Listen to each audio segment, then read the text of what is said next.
So, welcome everyone taking time out of a very busy schedule to join us today on a part of our what we're doing is a quarterly free webinar for our credit union friends, highlighting important topics that we find relevant. It's the things that Tom and I hear as we're out doing strategic planning sessions, and we love to bring the best practices in when we see them and share them with our friends.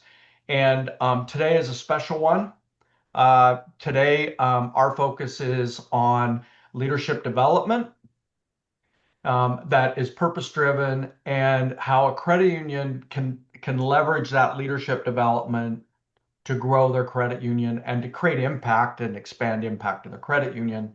Um, before we jump in, we're dedicating today's webinar to Kathy Chartier, a dear friend of ours that we recently lost. And um, given that today's topic is about purpose driven and also development, which is something that was so close to Kathy, Sure. we're dedicating this webinar to her. And then I also want to thank Allison Carr for all that she does in making this happen. Some of you get to see her at conferences and other stuff, but you don't get to see all the work that she does. She really is the glue that holds all of this together. So I want to give her a shout out and appreciation. And one last thing, uh, I really am excited about what you're about to hear from Lily, and I just want to reiterate, I think this is one thing. If you hear this year and you can go back and either improve what you have or start doing following something like this, it is going to have a huge impact on your credit union. And please engage. And with that, Mr. Saycash, I'm going to turn it back to you. Okay, sounds great. Good afternoon, everybody. Good morning to some of you as well. I'm Tom Saycash, Chief Strategy Officer at Your Credit Union Partner, and it's a pleasure to host this webinar along with Scott and Allison, and of course our special guest Lily Newfarmer, who I go back with some time now in my credit union industry, and so it's really fun to re-engage and have her share all the great things that she's doing at her credit union. I have a bio here. I'm gonna read it.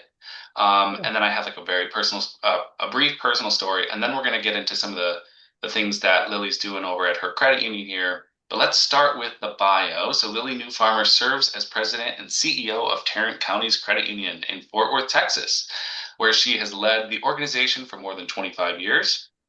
With over 3 decades in the credit union movement, Lily has dedicated her career to strengthening cooperative finance, advocating for small credit unions, and developing leaders within the industry. She is a graduate of the University of Madrid, Spain, with a Bachelor of Arts in Business and Finance. She's also a 1999 graduate of the Southwest CUNA Management School and holds both a CUDE and International CUDE designation.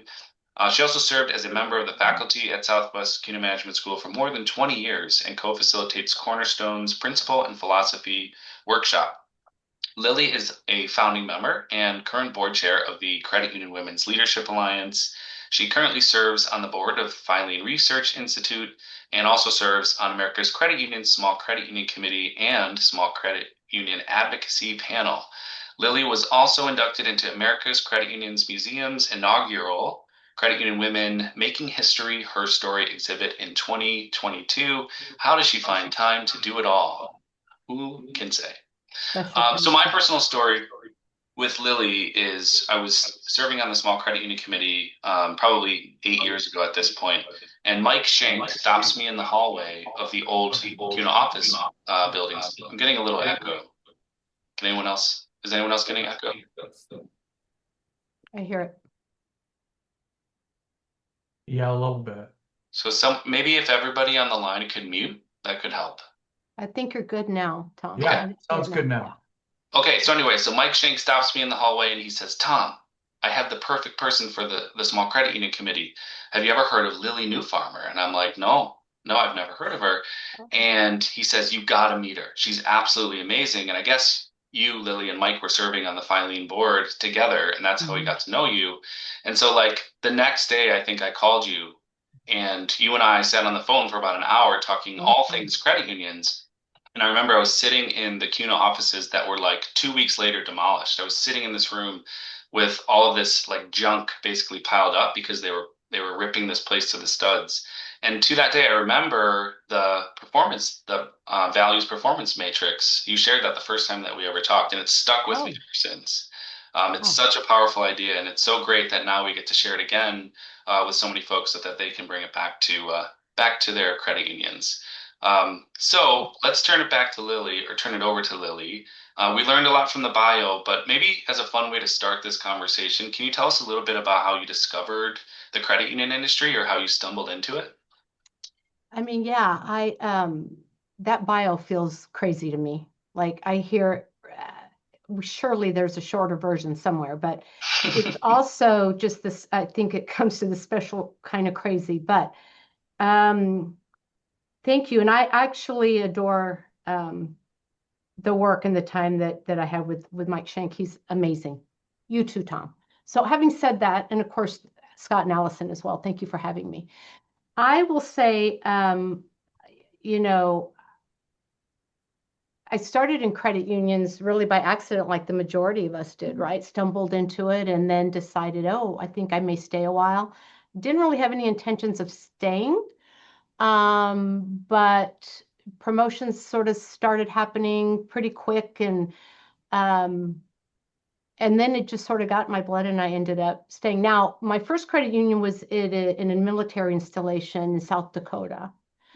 And then 9 years, oh no, not that many, 6 or 7 years after, moved to Texas to be closer to my family. My mom and dad were already here in Fort Worth and had two little kiddos. And so they were more than willing to babysit. It was like, we'll watch the kids. And so at any rate, been in Texas and been at Tarrant counties for 29 years, 25 as the CEO. Okay.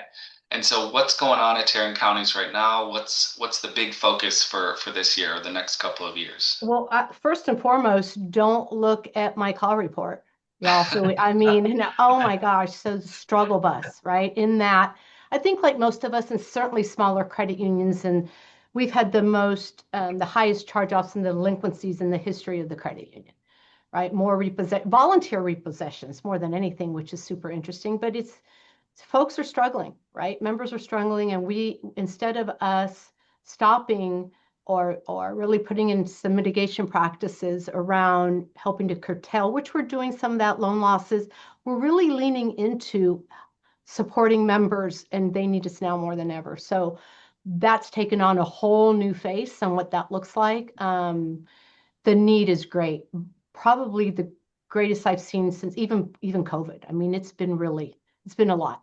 And then we just purchased for the first time it's our headquarters space. We are 70-year-old adults still living with our parents, y'all. So we were chartered to serve Tarrant County employees. They've been very good to us. 5 of our branches are in there. All of our branches are in county provided space. And so it's just time. So we spent a lot of time, and we've partnered with a great company that's a turnkey, helped us find the building, purchase a building, they're remodeling. And so we hope to be in Q1. And so that's also a big job. It's a big, big endeavor, but we're excited about that. Yes, absolutely. And, call reports aside, Lily, there's no doubt that you've run a really successful credit union. I know you've overseen some really serious growth at that credit union in your time there. So, Yeah. it is a tough time. It's tough for everybody across the country. We're seeing delinquencies and charge-offs rise for everybody, without a Yeah. doubt. And I have no doubt that you'll steer through this. So, Yep. don't Yep. sweat it. Don't sweat it. But given We're today's good. webinar, yeah, and topic, we want to really home in on your talent and your talent development strategy. So my first question for you, and then Scott, feel free to jump in as well. But when did you first start taking talent seriously? What tipped you off that this was something important for you and for the credit union? You know, interesting. In my career, I've served under three different CEOs, and all of them brought different aspects and different flavor and different right to the role. But primarily what I learned was more than anything what I didn't want to do or be as a leader. And a lot of that was really around the talent piece, right? And so now we get that in the day, and many, I know many CEOs, especially small credit unions that grew up in the space. You started as a teller, you worked your way up, you got to the space, and you've done very well, right? We weren't as complex as we are today. I mean, there's so much that you almost have to now bring to the table. It's not a learn as you go. I mean, it's really so much harder. So the path from teller to CEO these days feels like that's not even a sustainable reality, right? And so we really started talking about what do we do to get the team ready, and especially in the talent. Now, I also know that they and firmly believe that there are practitioners and subject matter experts that um, can work their way through the ranks and really do well and not necessarily have to have it. Like I've seen people who've got full-on degrees and lots of accolades, they need to go back and get a refund. Like I wouldn't want them running my shop, right? Just because they have a piece of paper that says they are ABC, XYZ. So I think the development piece on the talent and why it matters is just because we're so more complex than we used to be. That there are so many different tools we need in the toolbox to make this thing go. And so that's really, we were like, we've got to start really spending money, time and treasure in this area. And so that was sort of the premise of getting us to go, because every day it just seemed to get harder and harder, right? Yeah, absolutely. And Scott and I and Allison, we've worked in small credit unions, the majority of our careers. And at a small credit union, the talent equation is so much more complicated than at larger financial institutions in that you have less resources to invest, less, often less ability to attract and retain. And so you really have to be intentional. The other thing that's complicated but also plays a huge role in your success is the culture, right? Yeah. And if you don't have a strong culture, especially at a smaller shop, everybody feels that, and the entire operation feels that. And that's why I think this idea of this performance values matrix is so important and so valuable. Mm-hmm. And I want to spend a little bit of time talking through that. First, Yeah. kind of how it came about, but also how it plays out in the credit union today. How do you operationalize this matrix? So will you share a little bit about Yeah. how that started and Yep. kind of what it is? Yep. So how it started was with us really, there was 4 members of the executive team, and about 12 years ago, the most senior of us retired. And so fortunately, it was the VP of lending. We were fortunate that we had someone that was really came from another credit union, which, by the way, most of us did, right? And so she was very well versed and very well liked, and kind of fully understood what my vision was for the credit union. I was a fairly new CEO at the time. And so she was able to move up the ranks, but we got to thinking about, because it's such a critical role, what if we didn't have her?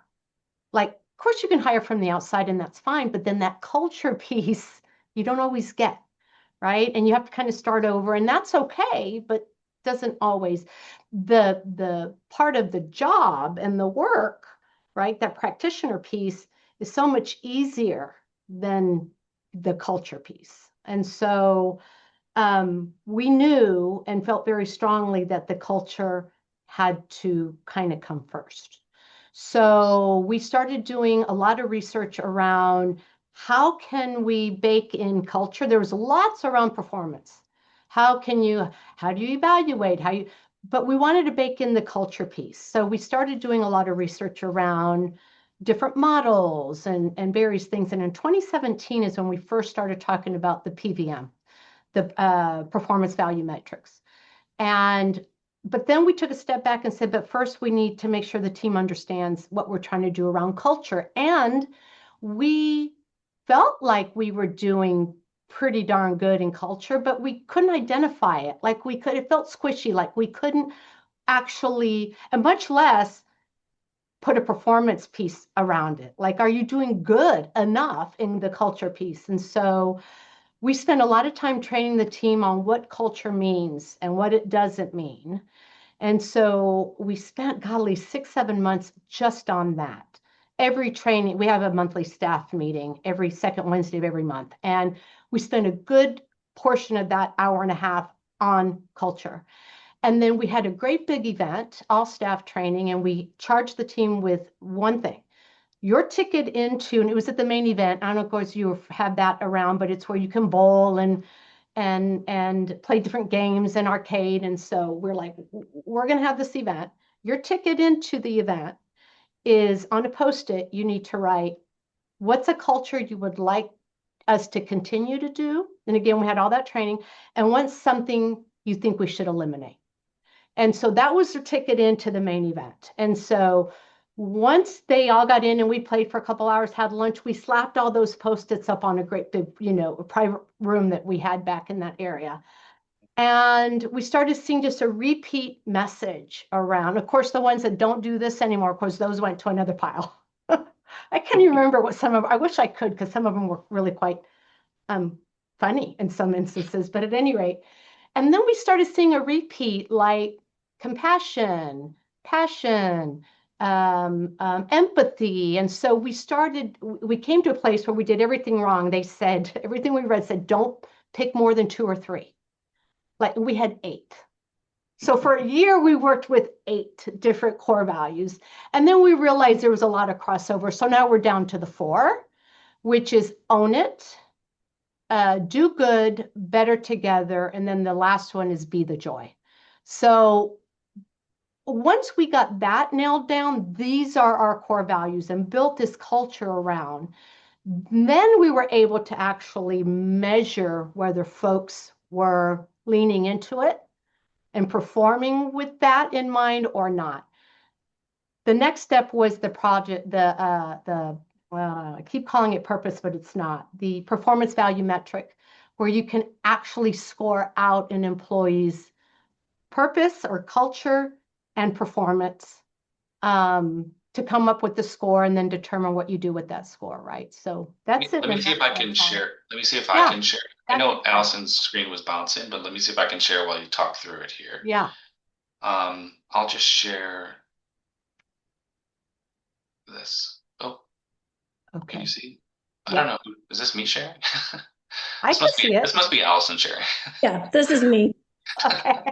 Well, that's the right one. So, do you want me just to share a little bit about that? Yes, that would be great. Okay, very good. So, and I need to also give a disclaimer. I did not create this. This is Jack Welch, CEO of GM for many years, introduced this as a way to grow sales. And then we tweaked it to kind of make it our own. So one thing I think little credit unions, well, all credit unions, but certainly small credit unions are really good at is stealing idea and then making it their own, and with their own type of level of brand and what have you. So basically what this looks like is these 4 quadrants are, whether it's high performance, low value, high performance, high value, low performance, low value, or low performance, high value.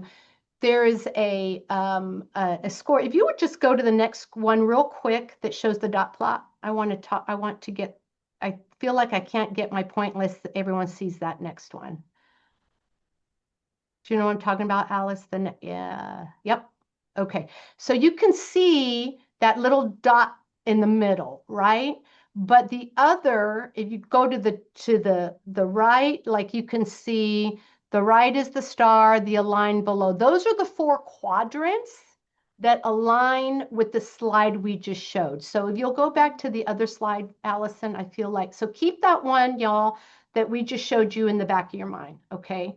So essentially, we identified 10 performance values and 10 culture values, and we assign a score of 0 to 2, right, for each one. So as an example, one of the core value might be accountability. right? As an example, as a value. And so the exec who's doing the assessment on their team member are saying they will score them from 0 to 2. So let's say there's someone that's at a 2, always are high on that culture piece. The slide I just showed you would dot plot it over to the appropriate little box. So once all of those 20 values are scored, it will, I call it it's like scientific, as opposed to Lily just saying, I think you belong in this quadrant. After the team member scores out each individual team member in their department, it dot plots it out for them and puts that dot where you saw it was in the middle of the slide in whichever quadrant they align. Okay. So let's say you have someone that falls in the low performance, low value, right? The LPLV. So that's an individual that one of two things. We're going to say, all right, are they in the right position? Maybe they're a super right-brained person and we're trying to have them do what, so is there another opportunity for them in the credit union? At the end of the day, they need to improve. So we really work on a strategy for that quadrant where it says right fit. We work on an individual strategy for that person. We let them know, right? Because we always do. We're very transparent. You dot plotted per your scoring of the performance and values in the LPLV. They talk through it with them and they say, okay, is there another area in the credit union that makes more sense? Or we say, you've got 90 days to improve. And we work through what that might look like. If you look at the LPHV, low performance, high value, okay, you get us, you love our core values, you scored exceeds on that. But at the end of the day, you got to answer the phone. At the end of the day, you got to balance your drawer. At the end of the day, right? So with that is primarily training is what we're finding. So we send them back through the training process. We identify areas of weakness, like maybe they need additional training in 1 or 2 areas. And again, they have 90 days to improve. Sometimes we'll go a little further with these folks, 120, because their heart is in the right place, right? Because remember, they scored out as a high value. So they get the culture and they want to do right. There's just something going on with the performance. But at the end of the day, they have to perform. But we're going to give them more time to get there. The stars are the ones that continually score in this quadrant, but also these are the folks, y'all, that they have to see a path forward. If they don't see a path forward, these are the folks that we develop. This is where I spend development dollars. These are the folks that I'm going to send to credit union management school, to DE, we're going to do our tuition assistance reimbursement, but you got to be in this quadrant in order for me to do that. And we can identify that. Well, I really would like to go to DE. Where are you? What quadrant are you in? And everybody knows what quadrant they're in. And they all talk, so they all know what quadrant each other are in, right? But the other piece that's so important on that stars is if you don't show them a path forward, we'll lose them. And that's our talent. So we lean in hard on the stars. The danger are the folks that you're questioning if they're aligned. These are the high performers, like Betty's the only one that knows how to reconcile. Blah, blah. So you never want to get rid of her because she's the only one that knows how to do it. But Betty is dangerous to the culture. We lose stars because we keep the HPLVs too long, is what was happening, right? And so the stars are saying, yeah, but Betty over here, Betty's the pot stirrer. Betty likes the problem more than she likes the solution. Typically, Betty is never going to be aligned. Just you all know who they are in your mind right now. You probably maybe it's your Betty. You know who your Betty is. Maybe it's Joe, but I bet you have 1 or 2 that fit right in that, and they are doing so much damage, y'all. We even tried to put a dollar value, right? At some point, and we were like, this is crazy. the end of the day, it has your stars and your other quadrants questioning management's leadership and authority because you've kept the HPLVs way too long and you're not holding them accountable. So with this metrics, and you plot them out, and they land maybe high in performance, but they're super low in value, that's an exit strategy. There's 30 days, very short. Is it once a year? Is I'm it just sorry? once a year? Is it just So once a we year? do the assessment. We do an annual review every year that's tied to merit, right? We do a periodic review in July for the first 6 months. It's more how you doing, checking in, coaching, and that kind of thing. And then the end of the year, we do another one. So the end of the year, the executive team reassesses everybody, right? Because did folks move up? Did they slide down? Why? What's going on? Now, the team leader can reassess anytime. You don't have to wait for that time period to come. And when it's reassessed, we share that with the team member in that congratulations, oh my God, we can see you are now in the top quadrant. Let's reconsider you going to principles and philosophy, or what happened that you slid back down, right? But what we have found over time is the HPLVs, they're always there. We will reassess, they're always there, is what we found in the 9 years we've been doing this.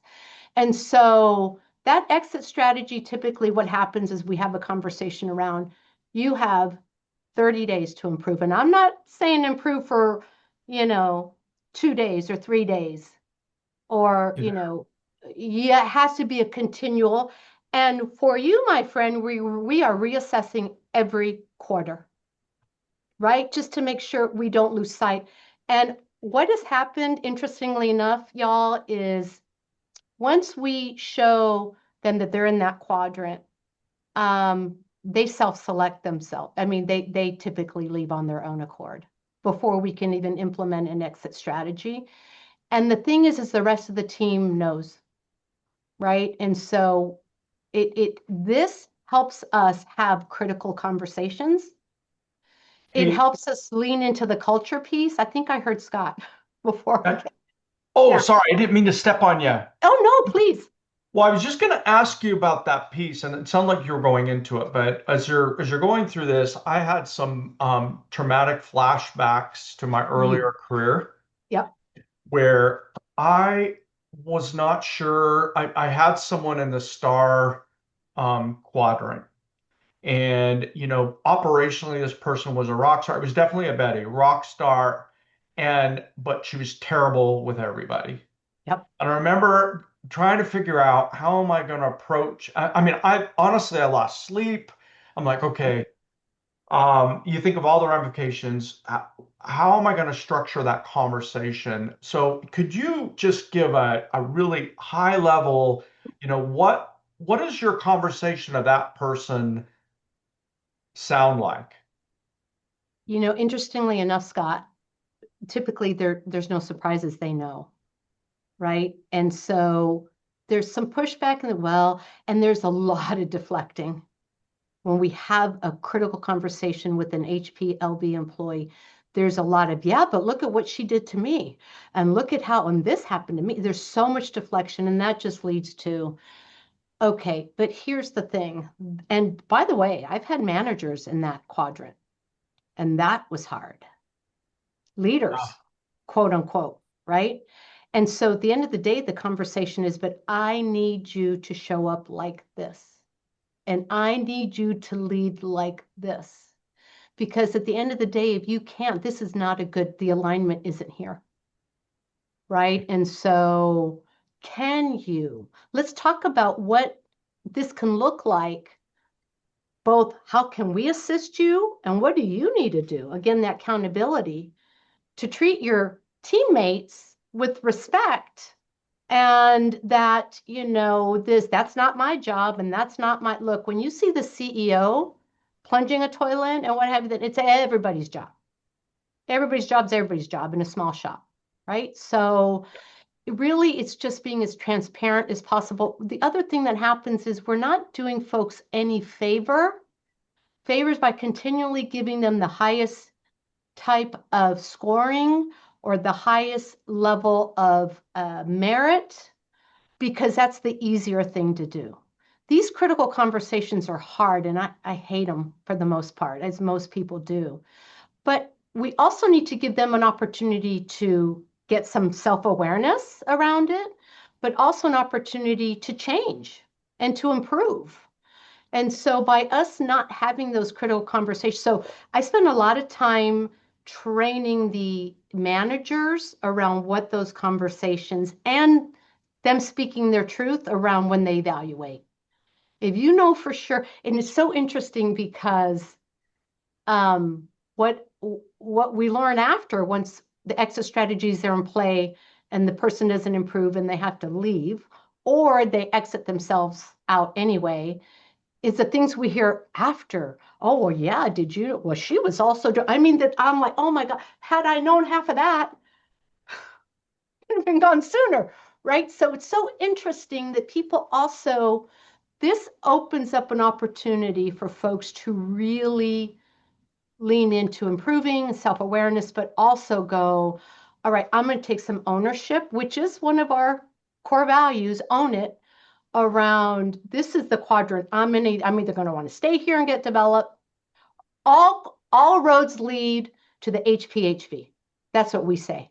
All roads lead there. So what do we need to do to get you there? And if that can't happen, what do we need to do to get you out of here? We It's do have a pretty question. straightforward, but it's hard.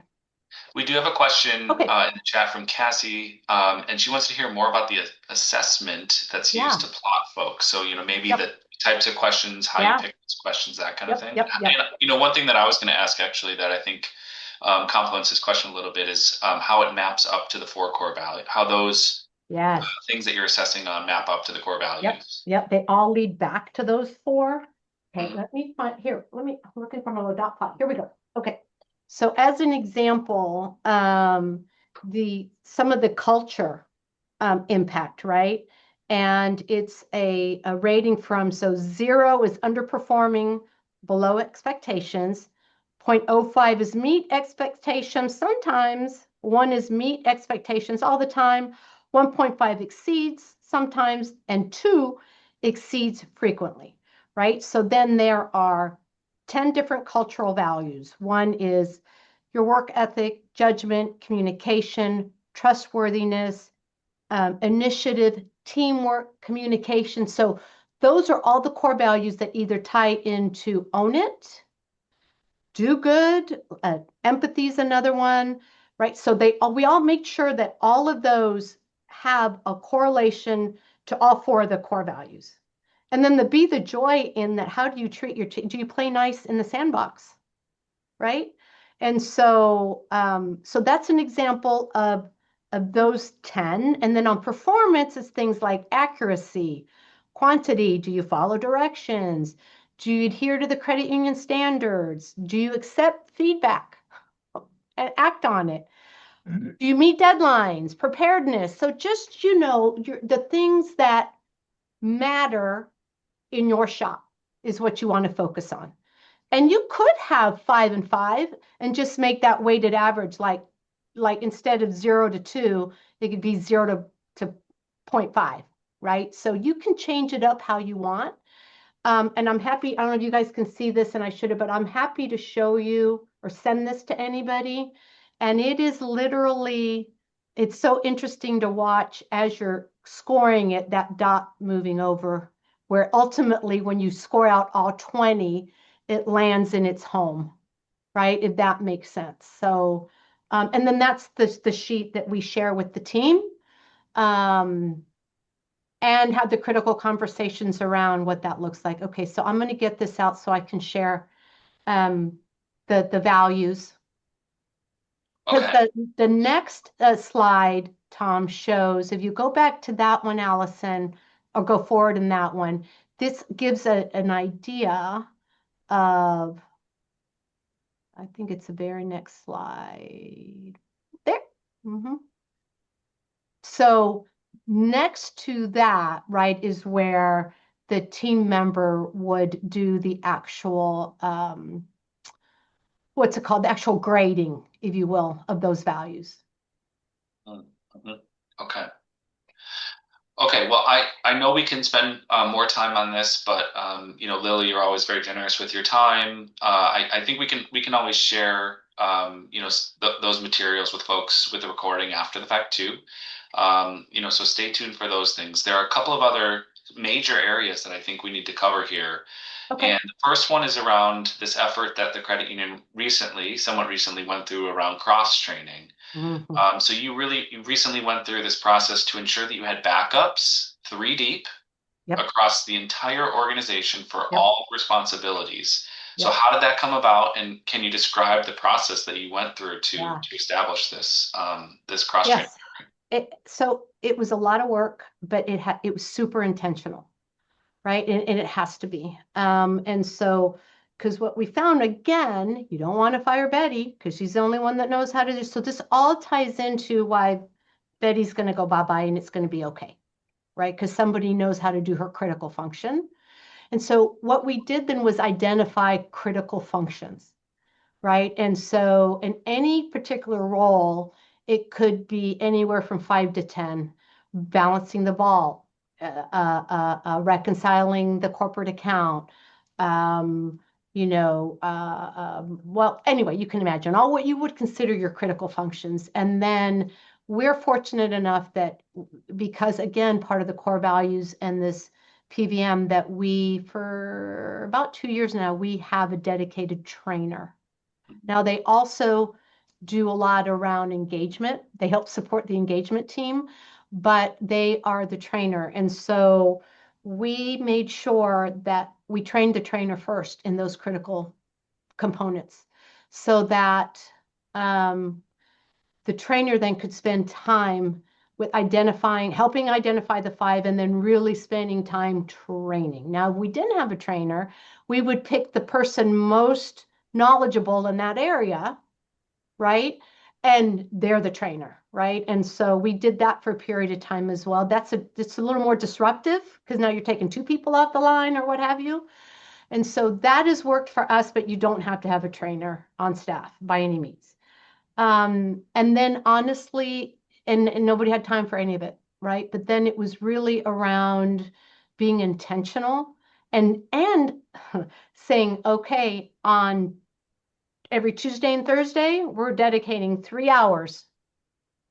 And someone from this branch is going to come over and cover this area, and we're going to run a satellite over here. We typically have 4 people at this branch. We're only going to have 2. And the rest will be on support and on watch and ready for, and no one died. We were like, oh my gosh, but what if, it was hard, right? It was, but at the end of the day, it was okay. Um, and so I think that also led to people feeling a little less stressed about, a top performer, I can't be out because it's call report time and I'm the only one that knows how to do it. Or, as an example, I can't go out because I have this report that the CEO wants on the third Wednesday of every month. So it removed a lot of pressure and stress from individuals because they had somebody else that could fill that role. The part that was harder than anything were jobs like IT, like real the practitioner type, like the actual subject matter expert type of roles.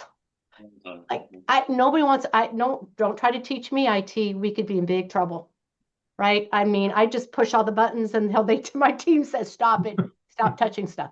So I break stuff more than I can fix. So that took a little more.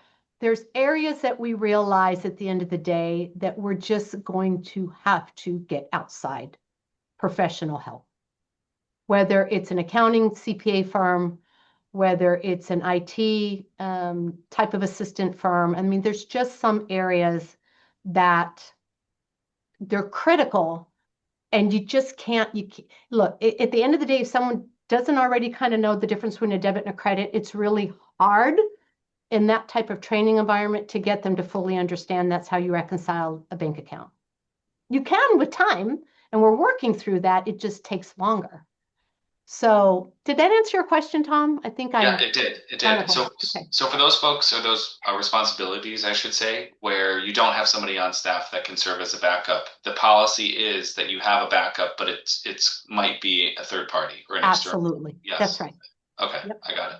And then Yep. I seem to remember you talking about this session that you had with a big whiteboard where you wrote them all down. Is that am I misremembering this? Where I wrote down All of the, the job responsibilities that you needed oh, backups. yes. Yeah. And that's where we then actually were able to get through and identify the critical, Mm. right? Mhm. So we felt like because what somebody thinks is critical, somebody else may not. I'm like, yeah, I think that maybe isn't as critically important. Now, we'll train to that, but let's work on these fives because it also feels so overwhelming for team members to go, I got to know all of Betty's job. Like it's a lot right out of the gate. Mhm. So that saying about the elephant. So what's the 5, 6, 7 critical areas? Let's train on that. Let's get you square and full on in that area. And then we'll bring on the others. We have desktop procedure, like we need to make sure that one thing that wasn't intuitive on our desktop procedures was whoever was entering it depended on, like, you might want to have something in there that's like attorney, but someone put it in as lawyer. So they're looking under L and can never find the attorney piece. Or, for deceased member, instead of putting in as deceased, they put it in member. And so we also had to spend a lot of time on making those procedures intuitive. And that took a lot of work, but that's been very helpful as well. So my guess is a lot of people on the call have this question, or at least I do, and that is, what about the CEO responsibilities? Does the CEO responsibilities fall into this program as well? You're allowed days off too, Lily. I have such a wonderful, talented EVP that you read my bio, this sort of level of crazy, as I call it, special kind of crazy. It's because I have not just her, but the other levels, the other VPs, but the EVP. I was fortunate enough when I got this CEO role, the two other execs had run credit unions before. And so they are right. I don't do a lot of explaining because but here's the other part of the secret sauce. We talk about talent is the pay for your talent. How do you convince your board to do that? My board figured it out fairly quickly when they said, we're not going to lose Lily to another $50 million credit union. We'll probably lose her. This was years ago, right? We'll lose her to a much larger shop. And so they implemented where they have always paid at the next asset category up. And then I rolled that into my team, right? And so you're less likely to lose them. You have a large credit union paying branch managers more than a C-suite or a VP level. That's hard. And again, I was fortunate to have a board that got that right out of the gate. But I would try to figure out a way to get where you're paying, including the CEO, is paid for talent. Mhm. Yeah, absolutely.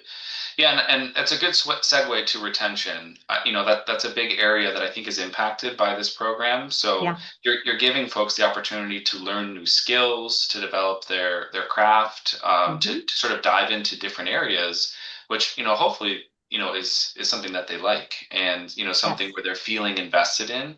And so can you talk about how this process, which is just a couple of years old now, has that led to retention? Has it led to deeper engagement from employees? Employees who maybe were lower on the on Yeah. the um, on the scale on the matrix. Maybe did you Yeah. see some Yeah. ascendancy after you implemented? Yeah. Yeah. Because I think too, uh, it leaned into, like, they're like, I really have an interest over here. Can I Mm-hmm. learn something? So once we got all of and again, we're still working through it, but once we got the big rocks trained on, then we did this. All right, do you have an interest? Like, someone would say, I never want to go be a bookkeeper. I'm never going to want to do that.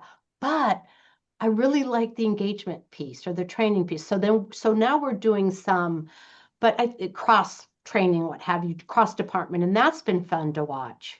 But also, again, it shows folks that there's a path forward. And it also removed, we worked in silos and we tend to do that a lot.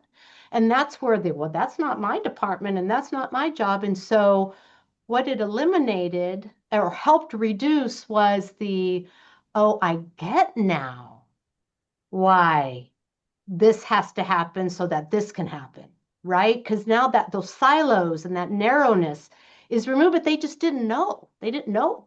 So once you give them some exposure, then there's an understanding as to why member solutions can be grumpy sometimes, right? Or why. So there's just things that I think folks then come from a place of understanding, and that's very helpful culturally as well. It helps with the better together all day long. Did you receive any pushback from employees who said, well, this isn't my job responsibility? Yep. This isn't my responsibility. Yep. And how did you address Yeah. some of those situations? Yeah. And, honestly, some of that was like, well, it's not my responsibility to plunge the toilet. And yet here I am. Right. And so sometimes it's just around, we talk a lot about, look, we're a small organization, but we all have to chip. I mean, it's the culture conversation all over again. And so at the end of the day, what we hear is I really didn't want to learn how to do e-services on the contact center. But now that I know it, I am so better versed over here. I can help the member because ultimately it's about improving how we serve our members. That's the end game in all of this, right? And so we got some pushback from a couple of folks. And so we were like, okay, walk us through that. Why are you uncomfortable? And then we would do this. All right, we want you to give it 2 weeks. Give it 2 weeks. And if you still want to gouge your eyes out at the end of the day and you're just miserable and this is not, let's have a conversation around it. And that's never happened. They're like, no, I think I'm okay. I don't hate it as much as I thought I would. Or so folks come around, but you do got to bring it from a place of you must do it or so I tease where I say, well, I'm plunging the toilet. That's my inside voice saying like I wouldn't, and I'm saying it to y'all because I know you all get it. I would never say that to them. Sure. Yeah. Okay. Can you point to anything that you've seen from an efficiency standpoint, or like a time when like if you didn't have this program in place, you would have been screwed in certain circumstances? Like how has this program like saved you sometimes because you did have that backup now that you have this program? Well, on the deep training and being, proficient in all these different areas, and anybody can jump in and help. Certainly COVID was a big, right? And COVID's like when we first sort of started digging into it. But I would say too, we've had instances where, as an example, we had a big hit on fraud, skimming, and right. And so, and of course, it happened on a Friday afternoon where members started calling like 4 p.m. Hey, is this you guys? So we knew, and we put out the message and all that stuff, but we said who would, and likely it was going to go on full force Saturday and Sunday.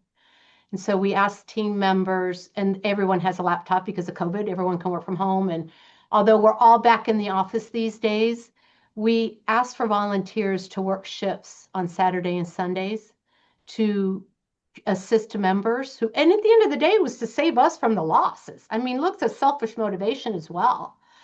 But not one single employee, other than one that was going to a wedding, had a wedding plan. So we were like, okay, that's a solid excuse. They all offered to work a shift and work through, and someone in the lending center maybe wouldn't have had the knowledge to help with e-services had they not had that cross training. So that was a one example where we saw a huge benefit. I think it's great. I think it's really fantastic. And, again, thinking about small credit unions and, just the lack of resources you have, the more cross-trained that folks are, the more well-knowledged your employees are, the more effective you are as an entire organization, right? And so yes, it's really brilliant. So thank you for sharing on that. Now I kind of want to shift focus to the star quadrant of the PVM, right? PVM. Yep. And those are the folks that you want to create training plans for and development plans for because those are your high performers, those are your stars, those are the folks that you want to keep at the credit union. And so what are some of the things that you do to lay out that plan for them? What is the plan for those Yeah. folks? Well, Some we of the also have, programs. yeah, we also have a development roadmap, right? Mm-hmm. And so, and it's literally a roadmap. It's if you want to go to uh, credit union management school, I'm going to have a hard time every time saying it that way, but at any rate, credit union management school, you must first attend our league's CU lead program. If you want to go to DE, you must first successfully attend our league's principles and philosophy workshop.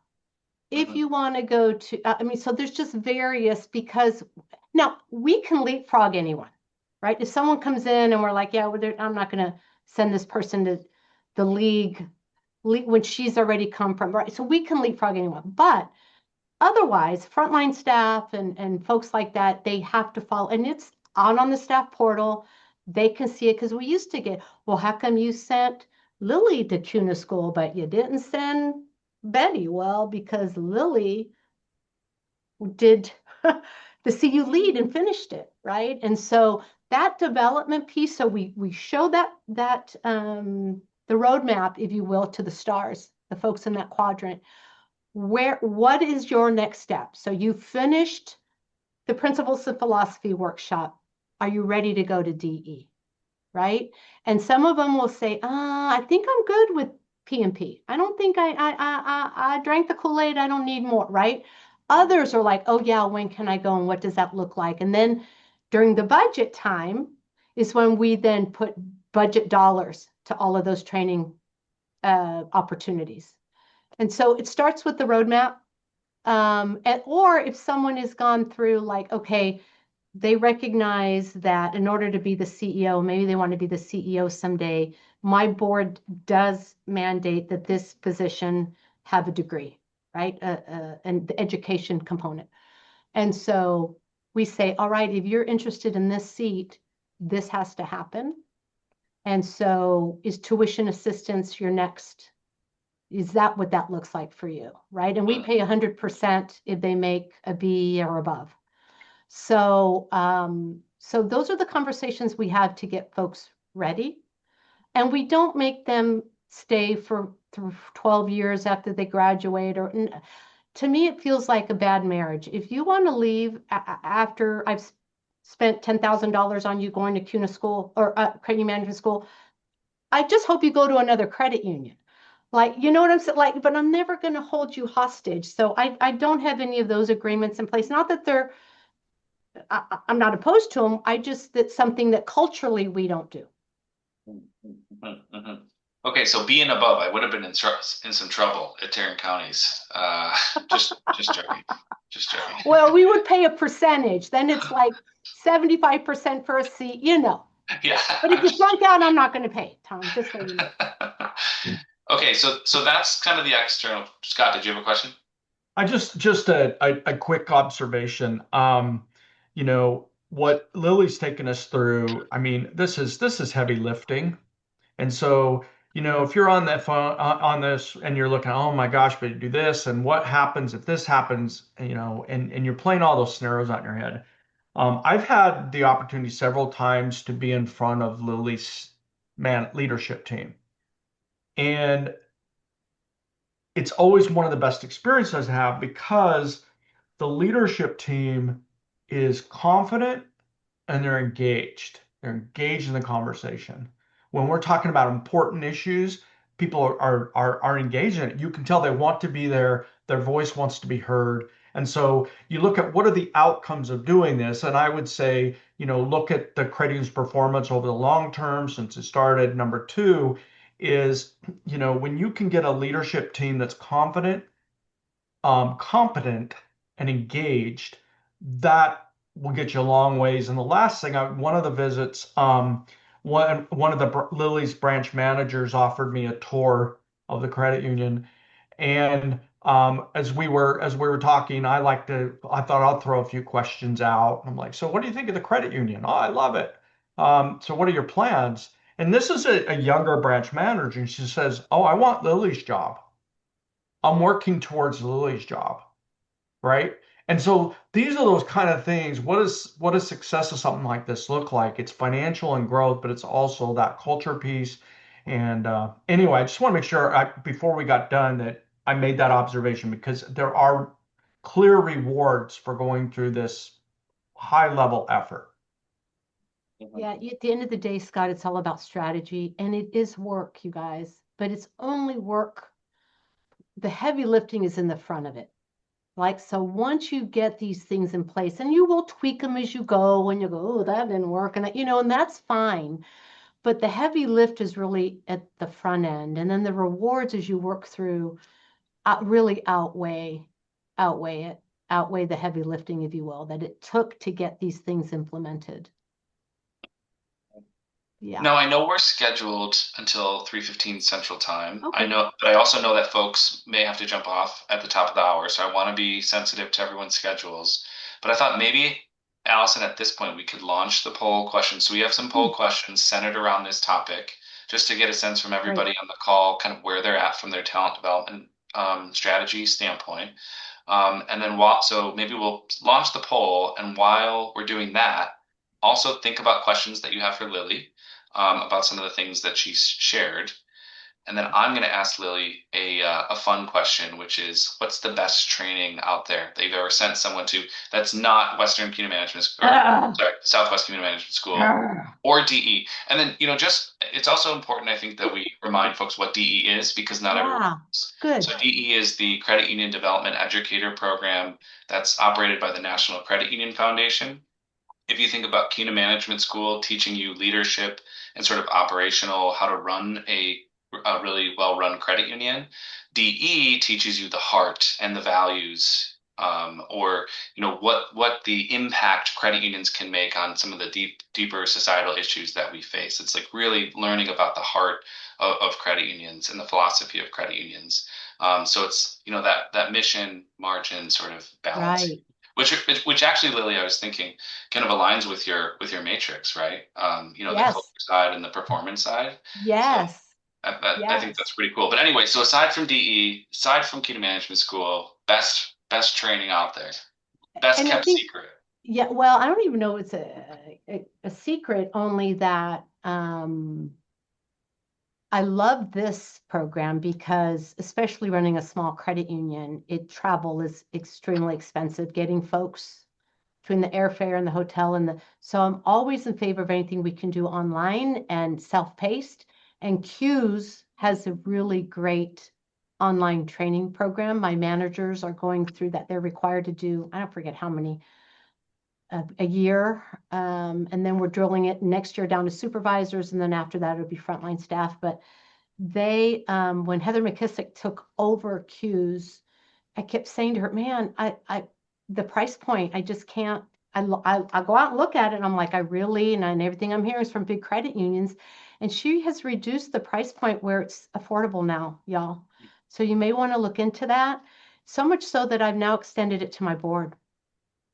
My board chair was like, because we have some new board members, we need some training. And I'm like, and so at any rate, you can get as elementary as credit union history to as full on governance or whatever you feel your team member needs, could use some help with. But so Q's has a really good training modules and what have you. And I really like it because it's online and they're really quite good.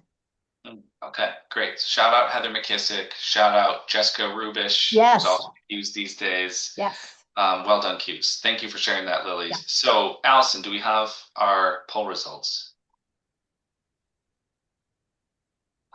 Yes, hang on. Okay.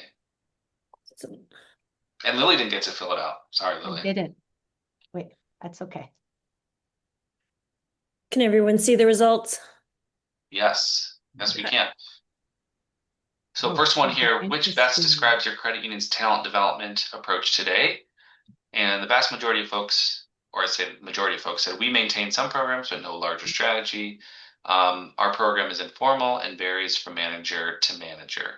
So it's just looking about getting some consistency in that program, and hopefully some of these, formal processes and programs that Lily has shared will help you get there. But again, talent being really the number one cost that you have as a credit union, and your people drive the success of your credit union. Investing in this is so critically important, without a doubt.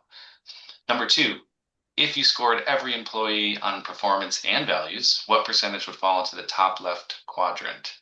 Okay, so I put top left because I had the quadrant backwards. Yeah, So right.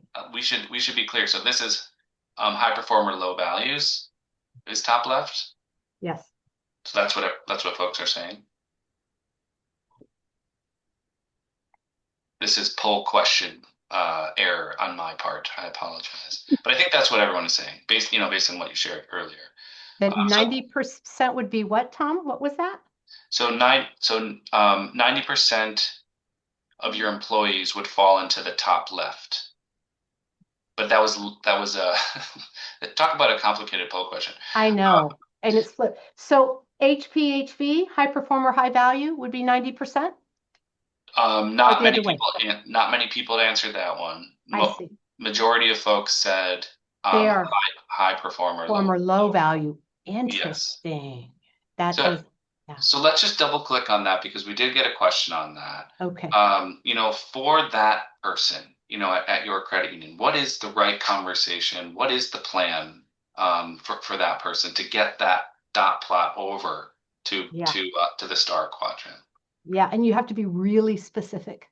I mean, you really have to line out, and they need to know time is of essence. We're not jacking around here. And I've even given examples of, listen, I have heard from more than one employee. I do CEO listening, like roundtables, like sessions with different departments. And I'll say, I have heard ABCXYZ, and they get all shifty and blame others and what have you. But so the directive is not I need you to do better here and stop doing this. We value you because you're so good at your job. I mean, clearly, but nobody likes you. You're mean. We're not doing that. And you're not going to hold me hostage. So let's be clear. You need to improve and consistently improve, or this is not the place where you need to be.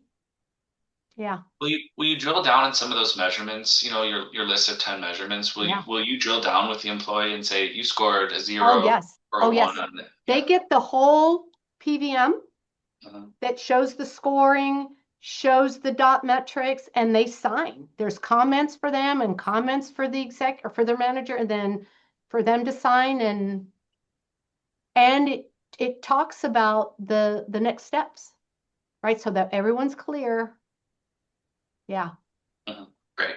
Okay. Thank you so much. Yeah. So question 3 was for your most critical roles. How many people could step in tomorrow? The majority of folks said that they have at least one solid backup for most key roles. I think that's great.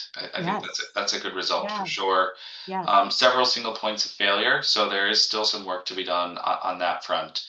But again, the process that Lily shared, or anything that you want to sort of innovate on your own, definitely some things that you can do to create some of those backups for sure.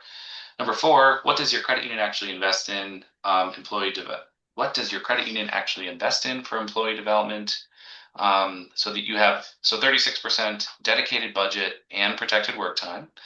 And then the other main answer was ad hoc, approved request by request.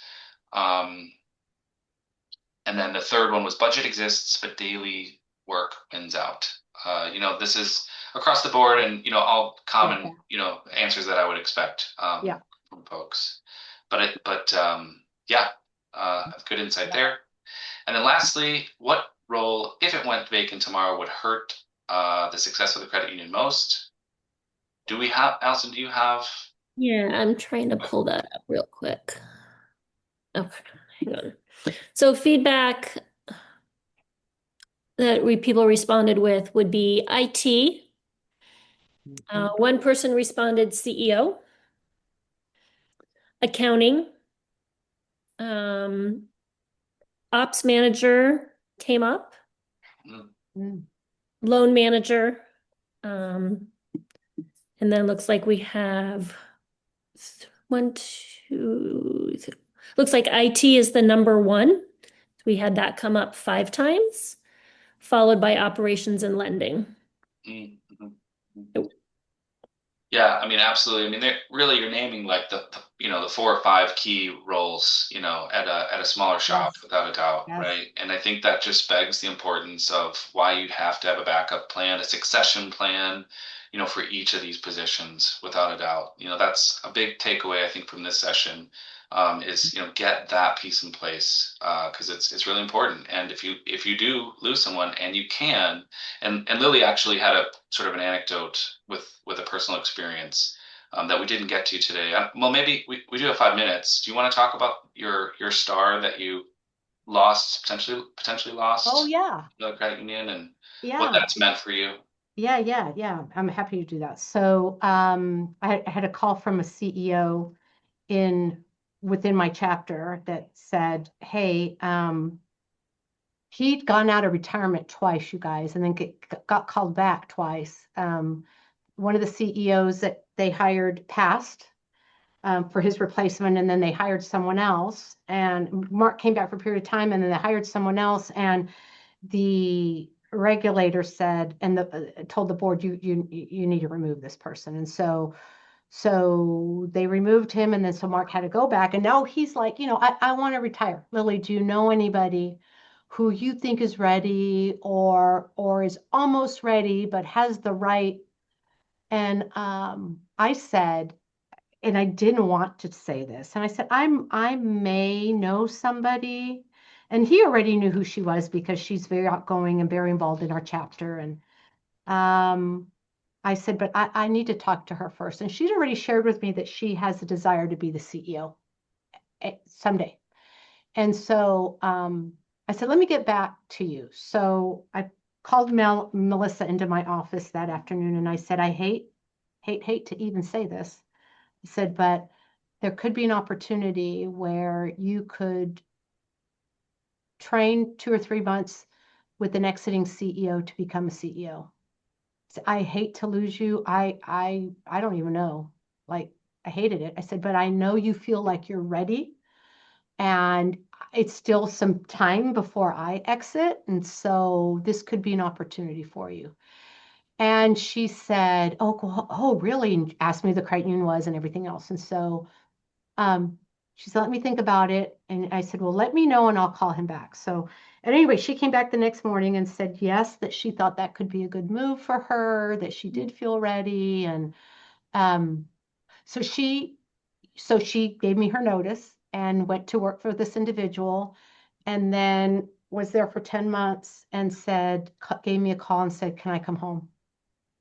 Can I come back? This is not remotely, and you really don't know if you're ready to be in the seat until you're in the seat, right? But at the end of the day, that CEO never went away. She was doing all the work and doing it right. And so there were just things that ended up getting really tricky about it.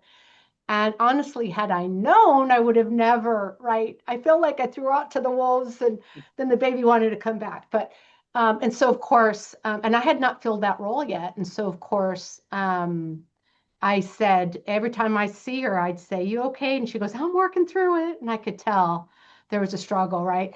And so I said, well, you can come home whenever you want. You just let me know. And then I got the phone call, and it was like at 1 a.m. And she was still at the office, y'all, trying to reconcile some things. And I said, that's nuts. That's not right. And the CEO was on a cruise.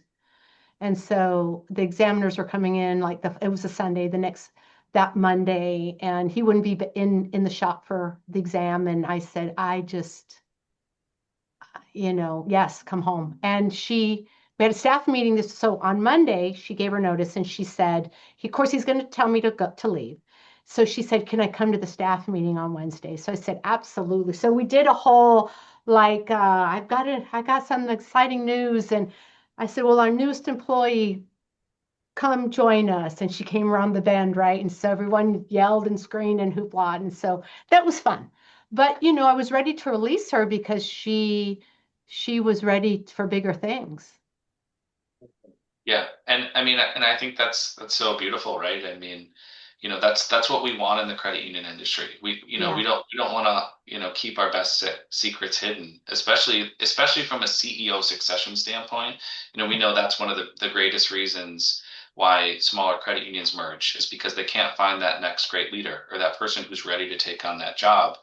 And so the fact that you were willing, even though it hurt, even though you were losing a great person, the fact that you were willing to let them go and let them take on and assume a different CEO role at a different credit union is a testament, Lily, to your belief in credit unions and your support of Oh, credit thank unions. you.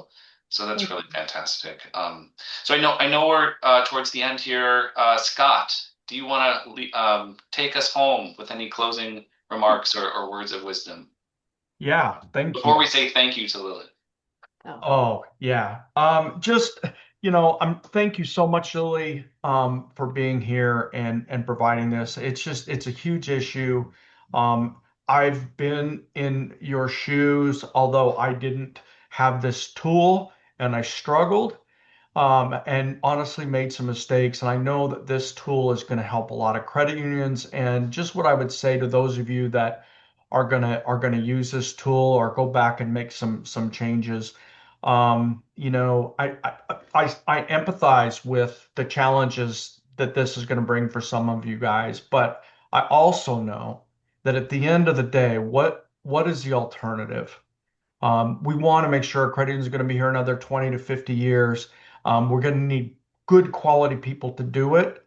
And so, sometimes it's good to peel off the Band-Aid and just make a strategic decision and do it. And um, from outside, you can look in, you can see those that did it, and you can see the benefit. You can see the positive results, even though it was painful. But what's the alternative? Lily has shared an alternative to help us to ensure that someone once asked about a top performer, and I'm like, I love that top performer, but I love the credit union more, and I'm mm, willing to fight for good that point. credit union more. Wow. So Okay. anyway, that's I hope you put this to use and get the results that you need. All right. Well, thank you, everybody. Most importantly, thank you so much, Lily Newfarmer, from the bottom of all of our hearts, for Mm, sharing your knowledge and sharing your wisdom. You are fantastic, and we all appreciate you thank you. immensely. Thanks, everybody, for joining. Really appreciate it from your friends here at Your Credit Union Partner. We hope to see you at our next webinars coming up a little bit later in this year. Topics still forthcoming, but they're going to be great with some great guests. So we'll see you next time. Have a great rest of your afternoon. Thank you. Thanks, Thanks, everybody. everyone.